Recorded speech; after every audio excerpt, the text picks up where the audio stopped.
જે ભૂમિભાગ ચારે બાજુથી જળ વિસ્તારથી ઘેરાયેલ હોય તેને ટાપુ તરીકે ઓળખવામાં આવે છે. ઉદાહરણ તરીકે લક્ષદ્વીપ, અંદમાન નિકોબાર, શંખોદ્વાર, બેટ દ્વારકા, પિરોટન, નરા બેટ, સિયાલ બેટ વગેરે. મારું નામ ડોડિયા મોહિન સલીમભાઈ છે. હું ધોરણ 6 માં અભ્યાસ કરું છું. મેં ઉપસાગર બનાવ્યો છે. આજે હું તેમના વિશે રજૂ કરીશ. સામાન્ય રીતે મહાસાગરોમાંથી આંતરિક ભાગમાંથી એટલે કે ઉપસાગર જે તેને ફરતે ખુલ્લા વિશાળ સરોવર જેવા આકારનું ધારણ કરેલ છે અને ઉપસાગર વિશાળ અને કદમાં નાના હોઈ શકે છે.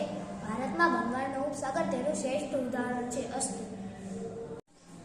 મારું નામ કાલિયા જયદીપ બટુકભાઈ છે. હું ધોરણ 6 માં અભ્યાસ કરું છું. આજે મેં દ્વીપકલ્પ ભૂમિ વિશે હું જાણ કરીશ. જે ભૂમિ ભાગને 3 બાજુથી સમુદ્ર અને 1 બાજુથી જમીન વિસ્તારથી જોડાયેલો હોય તેને દ્વીપકલ્પ કહે છે. દાખલા તરીકે દક્ષિણ ભારત. અસ્તુ. નમસ્કાર, મારું નામ મકવાણા સંજયભાઈ છે. મેં સમુદ્ર ધૂની બનાવી છે.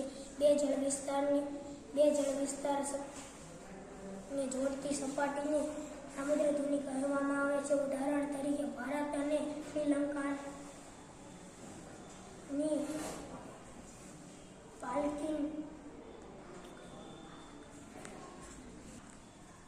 પાલકની સમુદ્ર ધૂની